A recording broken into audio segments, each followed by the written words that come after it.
آج کی اس محفل میں چند چھوٹے چھوٹے ایسے کلمات کہ جن کے پڑھنے سے انسان کے گناہ دھل جاتے ہیں اور اس کے نام اعمال میں نیکیاں لکھی جاتی ہیں، اور اتنی نیکیاں ملتی ہیں کہ حدیث پاک کا مفہوم ہے کہ فرشتے اس کی نیکیاں لکھ لکھ کر تھک جاتے ہیں۔ تو ایسی چند باتیں میں آپ کو بتلاؤں گا تاکہ آپ اس کی پابندی کریں۔ پھر توجہ فرمائیں کہ یہ چھوٹی چھوٹی باتیں ہوں گی لیکن اتنی قیمتی، اللہ تعالیٰ کے ہاں اتنا ان کا مقام ہے کہ ان کلمات کو کہنے والا بندہ اپنے گناہوں کو دھلوا لیتا ہے اور اتنا اجر ملتا ہے کہ حدیث پاک میں فرمایا گیا کہ فرشتے اس بندے کی نیکیاں لکھ لکھ کر تھک جاتے ہیں۔ تو بچیوں کو چاہیے کہ وہ ایسے کلمات اپنی زبان سے بولتی رہا کریں کہ جن کی اتنی نیکیاں ہیں پہاڑوں برابر کہ ان کو لکھتے لکھتے بھی فرشتے تھک جاتے ہیں۔ اس کے دو فائدے ہوں گے۔ ایک تو قیامت کے دن آپ کے پاس نیکیوں کا ذخیرہ بہت ہوگا، اور دوسری بات یہ ہوگی کہ ان نیکیوں کے کرنے کی وجہ سے آپ کے جو پہلے گناہ ہو چکے ان کی ظلمت دھل جائے گی۔ تو دو فائدے ہو جائیں گے، پہلے گناہوں کی ظلمت ختم، اور دوسرا نام اعمال کے اندر نیکیوں کا ذخیرہ زیادہ۔ تو دیکھو یہ کتنی مزے کی بات ہے۔ تو اس کی ہوتی ہے عادت بنانے کی بات۔ اگر آپ ان کلمات کو پڑھنا عادت بنا لیں تو روز مرہ آپ کو نیکیاں ملتی جائیں گی، ہر دن آپ کے نام اعمال میں نیکیاں لکھی جائیں گی۔ ان میں سے ایک پہلا عمل ہے استغفر اللہ پڑھنا۔ جب ہم استغفر اللہ پڑھتے ہیں تو اس کا مطلب یہ ہوتا ہے کہ اے اللہ، میں اپنے گناہوں پہ نادم اور شرمندہ ہوں، آپ میرے ان گناہوں کو معاف فرما دیجیے۔ چنانچہ اس استغفار کی ایک بہت بڑی فضیلت یہ ہے کہ استغفار کرنے والے بندے پر اللہ کا عذاب نہیں آتا۔ توجہ فرمائیں کہ استغفار کثرت سے کرنے والے بندے پر اللہ تعالیٰ کا عذاب نہیں آتا۔ کیا مطلب؟ کہ دنیا میں گناہوں کی وجہ سے انسان ذلیل ہوتا ہے، رسوا ہوتا ہے، دشمن اس پر غالب آ جاتے ہیں، اس کے رزق میں کمی کر دی جاتی ہے۔ تو یہ گناہوں کا جتنا وبال ہے اللہ تعالیٰ استغفار کی وجہ سے اس کو روک دیتے ہیں۔ ہر عورت چاہتی ہے کہ مجھے دنیا میں رسوائی نہ ہو، کہیں گناہوں کی وجہ سے میری شکل ہی نہ مسخ کر دی جائے، مجھ سے رزق ہی نہ چھین لیا جائے۔ تو اگر یہ تمنا دل میں ہے تو پھر اس کے لیے آپ کثرت کے ساتھ استغفار کریں۔ سنیے قرآن عظیم الشان، اللہ تعالیٰ فرماتے ہیں ما کان اللہ لیعذبہم وانت فیہم، اے میرے محبوب جب تک آپ ان لوگوں کے درمیان ہیں اللہ ان لوگوں کو عذاب نہیں دے گا۔ وما کان اللہ معذبہم وہم یستغفرون، اور اللہ اس وقت تک بھی ان کو عذاب نہیں دے گا جب تک کہ یہ استغفار کرتے رہیں گے۔ اس کا مطلب یہ کہ نبی علیہ السلام کی موجودگی میں جو برکتیں تھیں کہ اللہ کا عذاب ٹل گیا تھا، استغفار کے پڑھنے سے بھی وہی برکتیں ظاہر ہوتی ہیں، اللہ تعالیٰ اپنے عذاب کو ٹال دیتے ہیں۔ چنانچہ مکہ مکرمہ کے جو لوگ تھے وہ نبی علیہ السلام سے کہتے تھے کہ اگر ہم آپ کا انکار کرتے ہیں تو ہمارے اوپر عذاب کیوں نہیں آتا، اور ان کے اوپر عذاب کوئی نہ آیا۔ تو یہاں پر مفسرین نے تفصیل لکھی وہ فرماتے ہیں کہ مکہ والوں پر عذاب اس لیے نہ آیا کہ اللہ تعالیٰ کے نبی علیہ السلام وہاں موجود تھے. سوال پیدا ہوتا ہے کہ جب نبی علیہ السلام نے ہجرت فرما دی تو اس وقت عذاب آ جاتا. تو اس کا جواب علماء نے دیا کہ وہاں پر کچھ صحابہ موجود تھے جنہوں نے ہجرت نہیں کی تھی، وہیں رہ گئے تھے مگر کلمہ پڑھا تھا انہوں نے، بوڑھے تھے یا کوئی اور عذر تھا، تو ان کی برکت سے عذاب نہ آیا. پھر اس پر سوال پیدا ہوتا ہے کہ چلو پھر جب ایک وقت ایسا آیا کہ سارے ہی مسلمان ہجرت کر کے چلے ہی گئے تھے اور پیچھے کافر ہی رہ گئے تھے، مشرکین ہی رہ گئے تھے، تو اس وقت عذاب آ جاتا. تو مفسرین نے لکھا کہ ان مشرکین کی عادت تھی کہ جب یہ طواف کرتے تھے بیت اللہ کا تو غفرانک کا لفظ کہا کرتے تھے. غفرانک کا، اے اللہ ہماری مغفرت کر دے، یہ بھی استغفار ہے. تو مشرکوں کے اس لفظ کے کہنے کی وجہ سے اللہ نے ان کو بھی عذاب سے بچائے رکھا. تو اگر مشرک یہ لفظ کہہ دے اللہ اس کو عذاب سے بچا دیتے ہیں، تو اگر مومن کہے گا تو پھر اللہ تعالیٰ کتنے مہربان ہوں گے. لہذا آپ استغفار کی کثرت کریں، دن میں 100 مرتبہ صبح اور شام تو کم سے کم درجہ ہے. زیادہ پڑھنا چاہیں تو زیادہ بھی پڑھ سکتی ہیں. کام کاج کے دوران بھی استغفر اللہ استغفر اللہ استغفر اللہ اپنی زبان پہ رکھ سکتی ہیں. جتنا استغفار زیادہ کریں گی 2 فائدے ہوں گے. ایک تو گناہ دھل جائیں گے اور دوسرا اس کی وجہ سے اللہ تعالیٰ کا غضب ہٹ جائے گا، اللہ کا عذاب ٹل جائے گا. اب آپ تھوڑی دیر کے لیے بیٹھ کے سوچیں نا کہ اگر ہمارے اوپر اللہ تعالیٰ کا عذاب آ جائے تو ہم تو کسی کو شکل دکھانے کے قابل نہ رہیں. آج جو جی رہے ہیں تو یہ اللہ رب العزت کی صفت ستاری کے صدقے جی رہے ہیں. اس لیے ہمارے اوپر استغفار کرنا بڑا ضروری.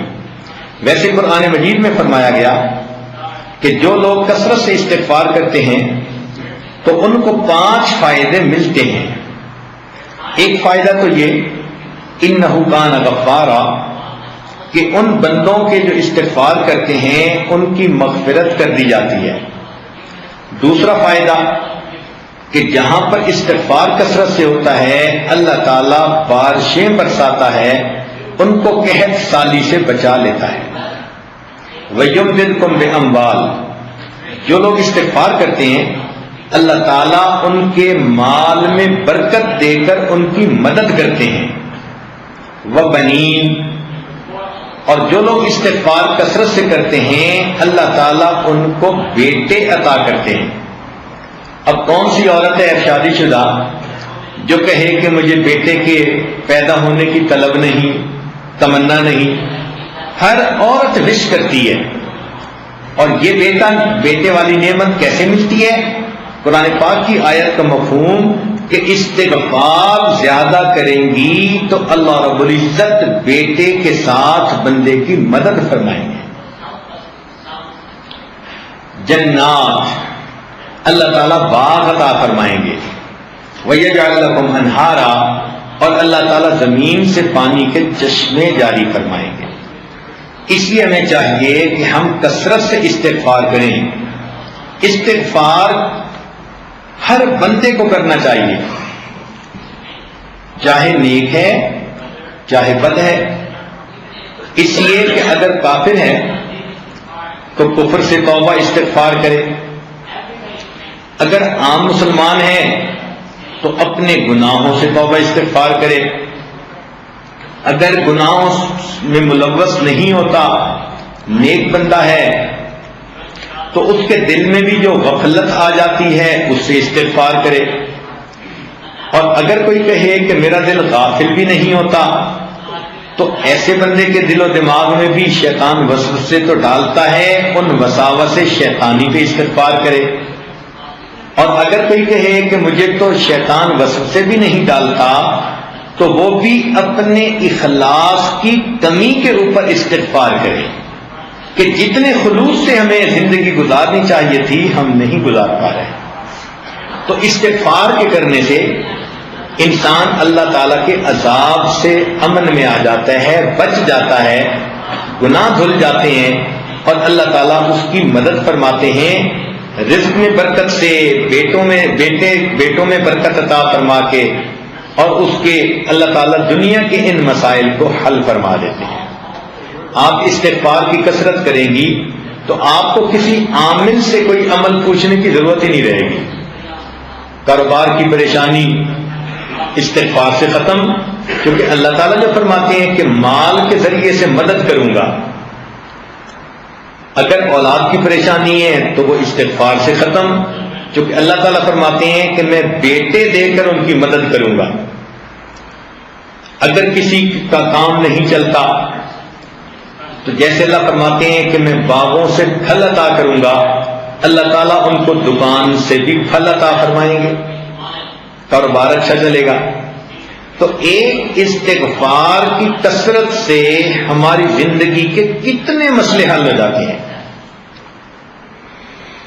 دوسرا کام یہ کہ انسان کی زندگی میں کبھی خوشی ہوتی ہے، کبھی غمی ہوتی ہے، کبھی کام مرضی کے مطابق ہوتے ہیں اور کبھی کام مرضی کے خلاف ہوتے ہیں۔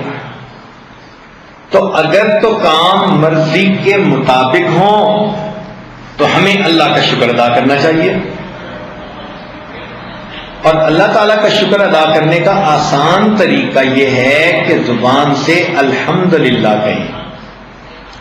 ہمیں چاہیے کہ ہر نعمت پر ہم اللہ کا شکر ادا کریں۔ اس شکر ادا کرنے کی فضیلت یہ ہے کہ آئی ہوئی نعمت انسان سے واپس نہیں لی جاتی۔ لئن شکرتم لازیدنکم، اللہ تعالیٰ فرماتے ہیں کہ اگر تم شکر ادا کرو گے ہم اپنی نعمتیں اور زیادہ عطا فرمائیں گے۔ اب مثال کے طور پر کتنے کام ہماری مرضی کے مطابق ہوتے ہیں، تو جب بھی کوئی کام مرضی کے مطابق ہو تو چپکے اپنے دل میں اللہ کا شکر ادا کر لو، اپنی زبان سے الحمدللہ پڑھ لو۔ جب آپ نے کسی کام پہ الحمدللہ پڑھ لیا تو گویا آپ نے اللہ تعالیٰ کا شکر ادا کر دیا۔ مثال کے طور پر اللہ تعالیٰ نے ہمیں ایمان عطا فرمایا، اس کا خیال آئے تو کہو الحمدللہ۔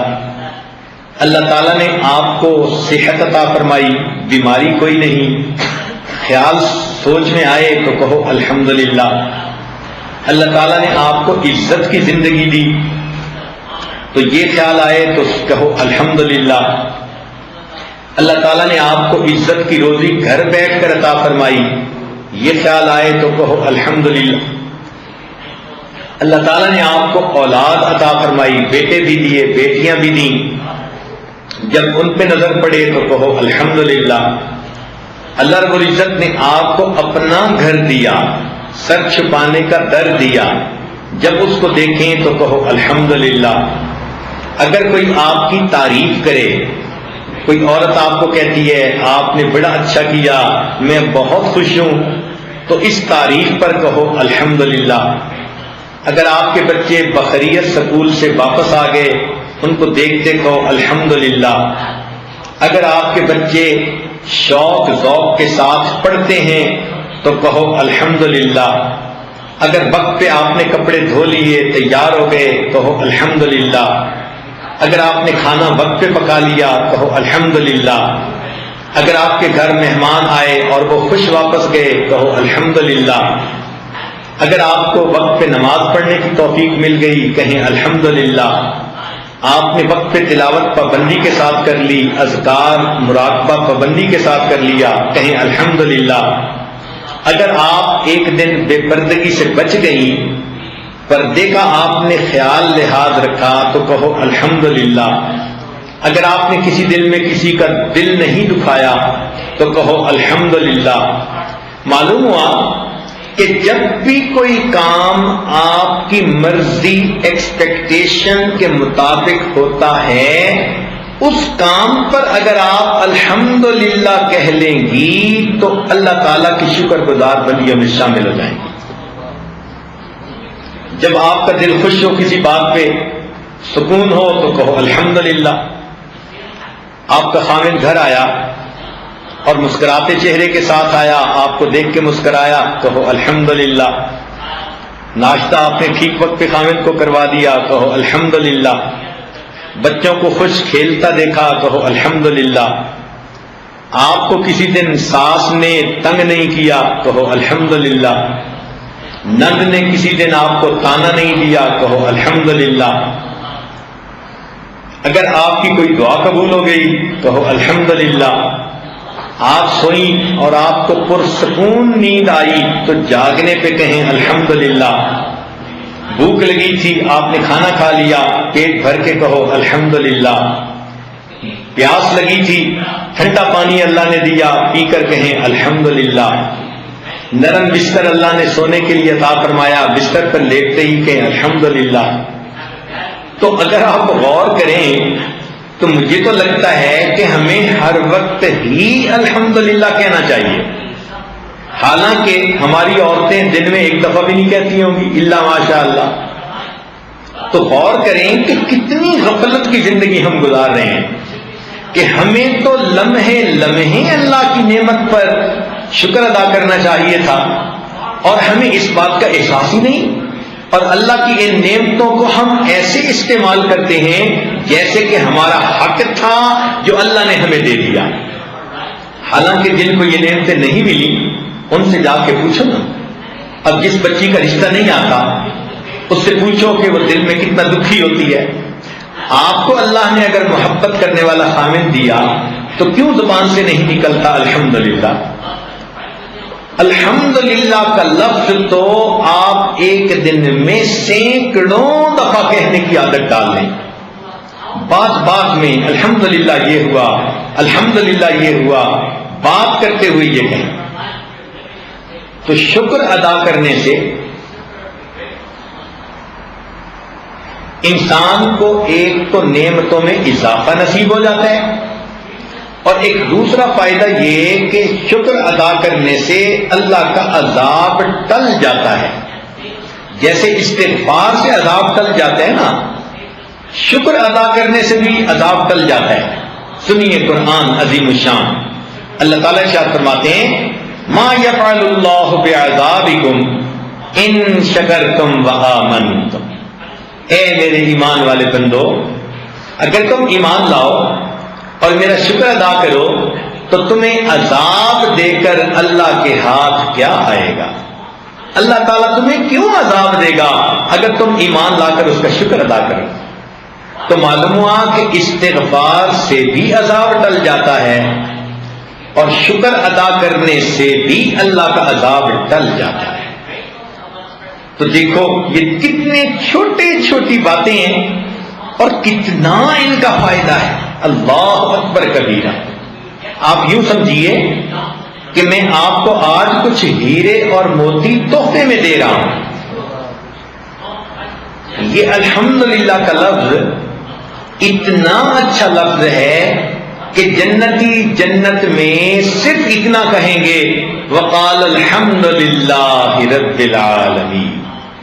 جنتی بھی جنت میں ہر وقت اللہ کی جو ہے تعریف کریں گے، الحمد کہا کریں گے۔ آپ وہ جنتیوں والا کام دنیا میں کر لیں۔ تو اللہ تعالیٰ کی نعمتوں کا شکر ادا کرنا اور الحمد کا لفظ کثرت سے استعمال کرنا اپنی گفتگو میں، اور ہر وقت جس نعمت کو بھی دیکھو، ہر وقت بس جو بھی چیز آپ کی مرضی کے مطابق ہو رہی ہے بس اس پر الحمدللہ کہہ دو۔ موٹا سا اصول یہ ہے۔